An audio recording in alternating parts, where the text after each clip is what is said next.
Back. तो जैसे कि आपको मालूम है हम पार्ट्स ऑफ स्पीच मैं शुरू कर चुका था।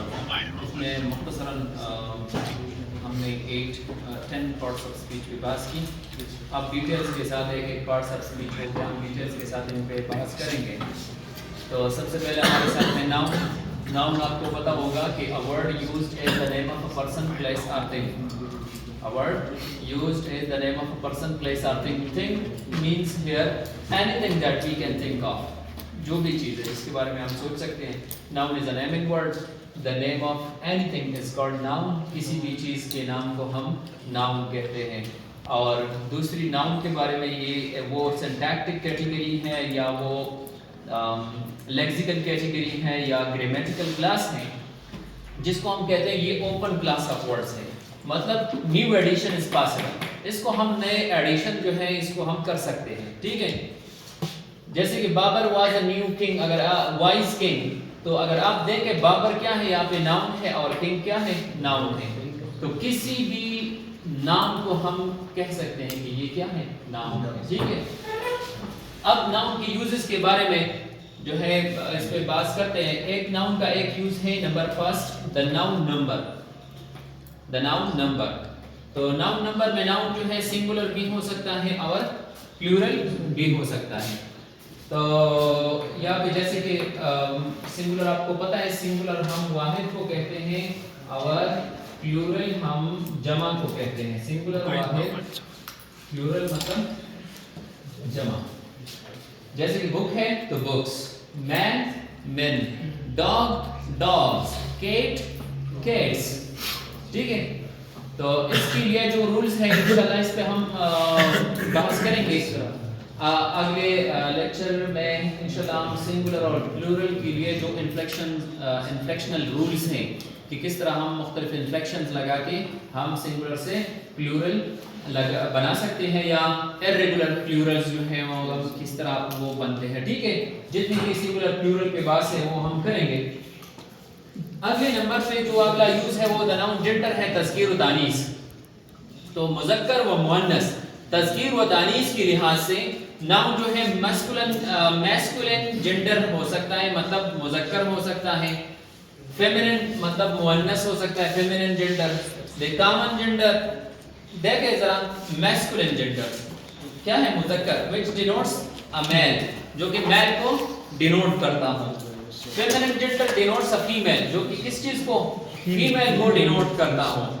जैसे कि मैन तो women, tom cat, rat mouse, boy girl, dog bitch, lion lioness, cock hen, sparrow cock sparrow hen, ठीक है। He goat she goat. इस तरह यहाँ पे अगर आप देखें द कॉमन जेंडर, तो कॉमन जेंडर वो है जो कि ईदर मेल और फीमेल, या either that denotes either a male और अ फीमेल, मतलब मेल फीमेल में किसी को भी वो डिनोट कर सकते हैं, किसी को भी डिनोट कर सकते हैं, मेल को या फीमेल को। अगर आप देखें जैसे कि फ्रेंड, आप कह सकते हो ही इज माई फ्रेंड, इस तरह भी कह सकते हो शी इज माई फ्रेंड, ठीक है। तो दोनों के लिए हम यूज कर सकते हैं। आप कहते हैं person, he is a good person, she is a good person. इस तरह he is a candidate, she is a candidate, ठीक है। यहाँ पे न्यूट्रल जेंडर जो है वो हम थिंग्स विदाउट लाइफ के लिए यूज करते हैं, इधर मेल और फीमेल। थिंग्स विदाउट लाइफ मतलब जो बेजान चीज हो, जो कि ना नीदर मेल हो ना फीमेल हो, ना मेल हो और ना फीमेल हो।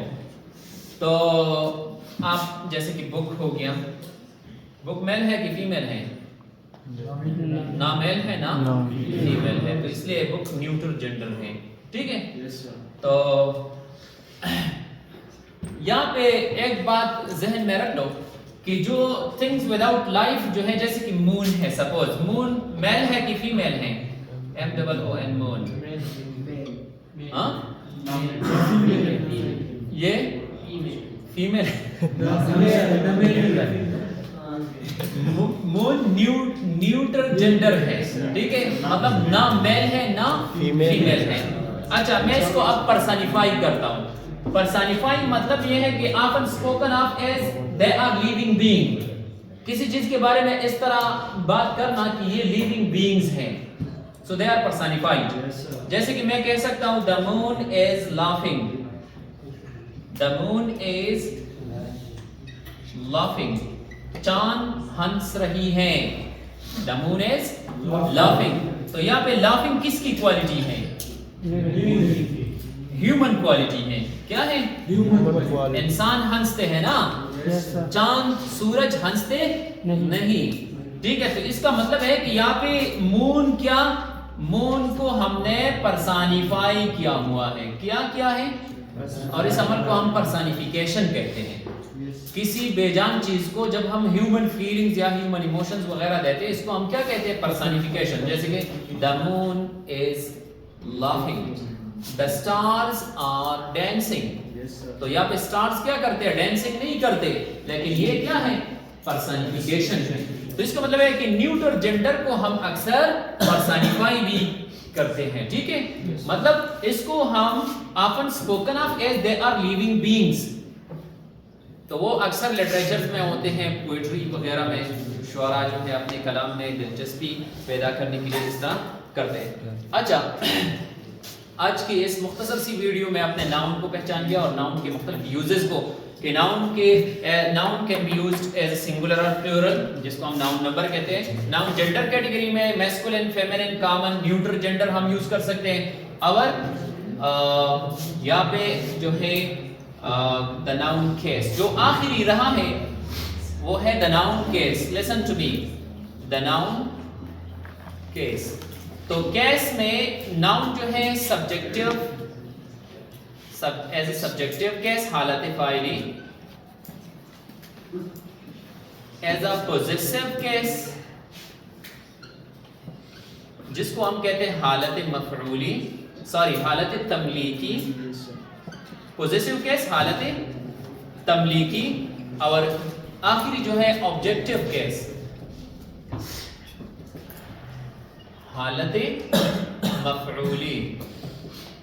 तो as a noun, as a case, हम इन तीनों केसेस में हम नाउन यूज कर सकते हैं, हालत फाइली, हालत तमलीकी, हालत मफरूली। सब्जेक्टिव केस, पोजेसिव केस और ऑब्जेक्टिव केस। चलो, सब्जेक्टिव केस इस तरह होता है जो कि एज अ सब्जेक्ट इस्तेमाल हो, और ऑब्जेक्टिव केस जो कि नाउन एज एन ऑब्जेक्ट इस्तेमाल होता है। जैसे कि द वुल्फ, मिसाल देता हूं, the wolf killed the goat, the wolf killed the goat. तो वुल्फ ने क्या किया? बकरी को मार डाला। आप देखें, ये गोट और वुल्फ दोनों क्या हैं? नाउन्स हैं, लेकिन ये एज अ सब्जेक्ट इस्तेमाल हो गया है और ये एज एन ऑब्जेक्ट इस्तेमाल हो गया है। तो यहाँ पे एज अ नाउन केस, हम सब्जेक्टिव केस में भी हम कहते हैं कि यहाँ पे ये वुल्फ नाउन है और सब्जेक्टिव केस में है, ये गोट नाउन है और ऑब्जेक्टिव केस में है। तो एज अ केस नाउन को हम एज अ सब्जेक्टिव और ऑब्जेक्टिव केस यूज कर सकते हैं। ठीक है, अच्छा, दिस इज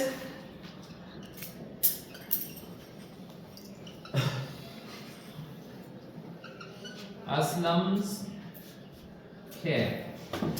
ये असलम की टोपी है, एपोस्ट्रोफी एस, इस इंशाल्लाह इस पे हम बात करेंगे। तो ये असलम नाउन है ना, लेकिन ये क्या है? पोजेसिव केस में, पोजेसिव केस में ये यूज हो गया है। तो let me recapitulate the whole thing. Noun को एज अ नंबर हम सिंगुलर, प्लूरल यूज कर सकते हैं। एज अ जेंडर हम नाउन को मैस्कुलिन, फेमिनिन, कॉमन और न्यूट्रल जेंडर यूज कर सकते हैं। और एज अ केस नाउन को हम सब्जेक्टिव केस में, पोजेसिव केस में या ऑब्जेक्टिव केस में यूज कर सकते हैं। Thank you very much.